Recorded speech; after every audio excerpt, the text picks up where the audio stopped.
All right, so by far the most frequent, the most common type of question any hypnotist will get, and the oddest question to us hypnotists, but it is the most frequent, is, does hypnosis work for, and then they'll name a symptom.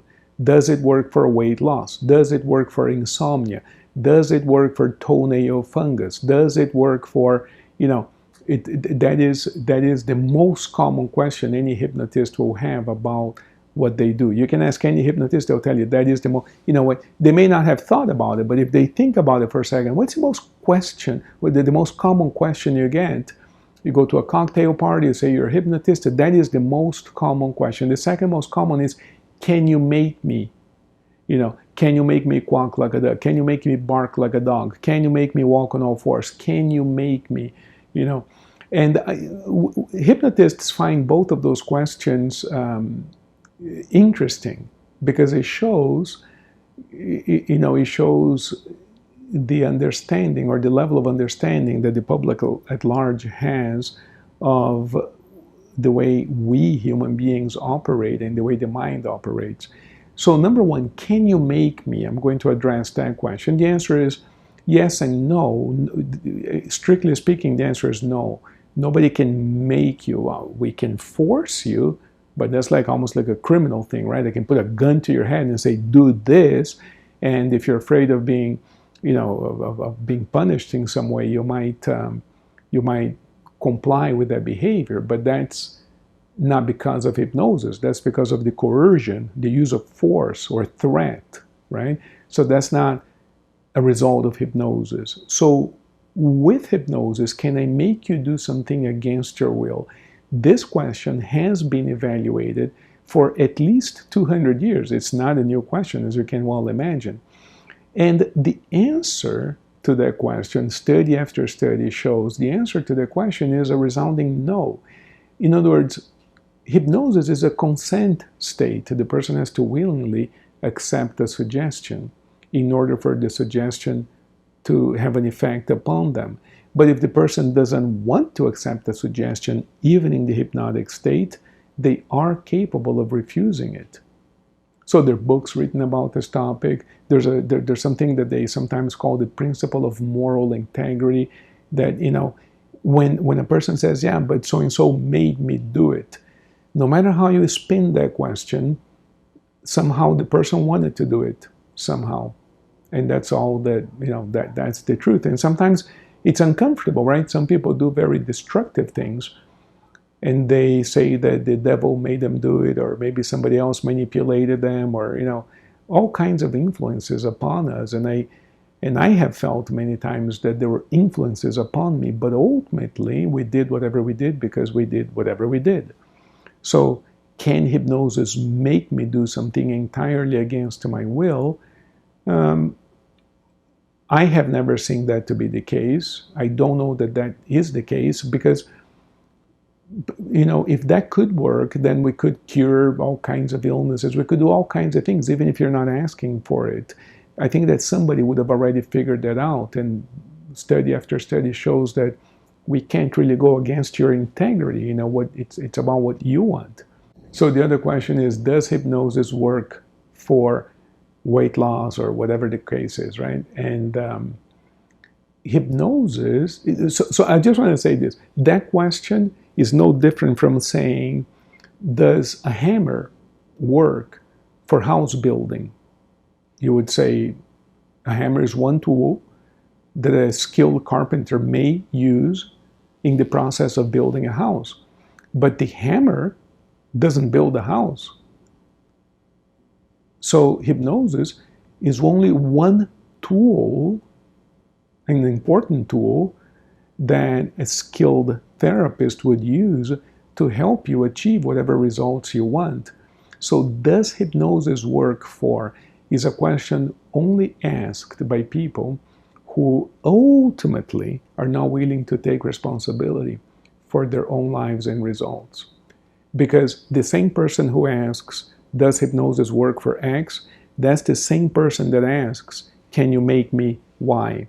And in both of those questions, what the person is consciously or unconsciously attempting to do is evade both the responsibility for their actions and the effort necessary to deal with their own desires and proclivities or lack thereof.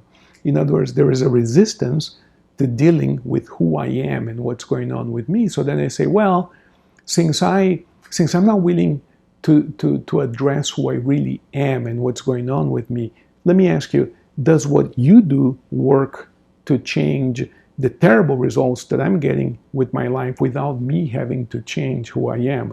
In other words, can I continue being the jerk that I am and yet get better results in life?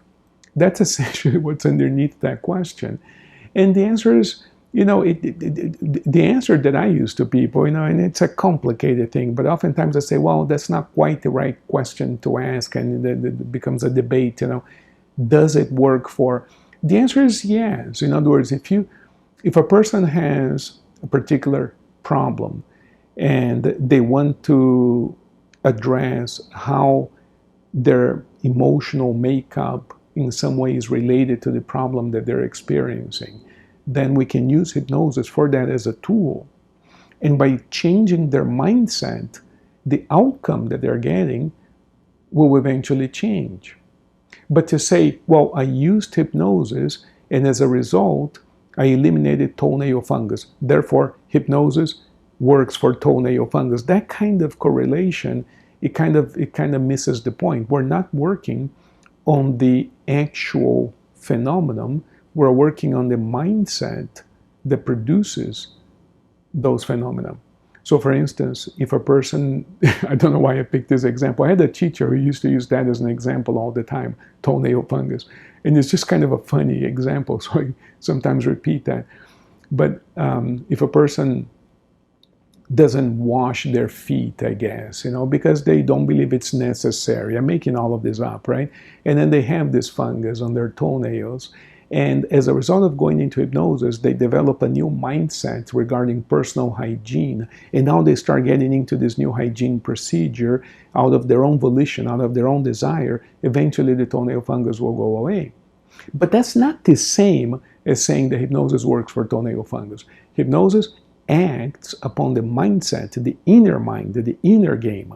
And as a result of that, we take different actions. So does it work for weight loss? It isn't like liposuction where we actually remove the fat from the body physically and put it in a jar and you can see it. So it doesn't work for weight loss in that way. How does it work? Well, the way it works is we change the self-image. We change how we see ourselves. We make different choices. We take different actions. We eat differently. We move differently. As a result of that, by completely normal physical laws of nature, as a result of those changes in lifestyle, the person will adjust their weight. But it's not like magically you go to a hypnotist and your weight disappears. That notion, in the old days, I used to explain that a little bit more. Nowadays, I think it's somewhat silly. A person's been obese for 50 years and they go to a hypnotist. Well, does it work for weight loss? Can you make me skinny? And they actually, if a person actually thinks that happens magically, like within a 1 hour session, pay me $50 and your 50-year obesity is going to go away in 1 hour. That kind of notion is really silly. Nobody really believes that anymore, right? It doesn't work that way. The way it works is you knew that you had to change your lifestyle in order to adjust your weight, but because of your mindset, you weren't capable of doing that in the past. Now we change the mindset and you naturally make different elections and choices and decisions and behaviors, and that results in weight loss, right? So it's important to address, I wanted to qualify the question. So based on the understanding I just explained, does it work for? Yes, the answer is yes, for anything. Because all of our problems, if you follow my explanation, have to do with a reflection of that self-image. What about the person who's accident prone and they have a series of car accidents? Does hypnosis work for that? I've worked with people in that situation. I don't tell them that hypnosis prevents a car accident. That would be silly and irresponsible. But when a person tells me, look, there's got to be something in me that's attracting that because it's impossible to have 4 accidents in a month, okay. there's a mindset, there's a belief system there that's driving that inattention that is resulting in frequent car accidents. Minor accidents, but frequent nonetheless. So of course we can address that, what's going on with you? You're stressed, you're not sleeping, you're worried, you're what's going on there? And by resolving those kinds of issues, when the person drives, they pay more attention and they stop having so many accidents. Now, is that the same thing as saying hypnosis works for car accidents? That would be a little silly. All right, so given the proper context of the question, the answer is yes, it works for anything. So long as what we're really targeting is changing the inner mindset so that we can behave differently, so that we get different results in life. I hope that's useful. Thank you and blessings.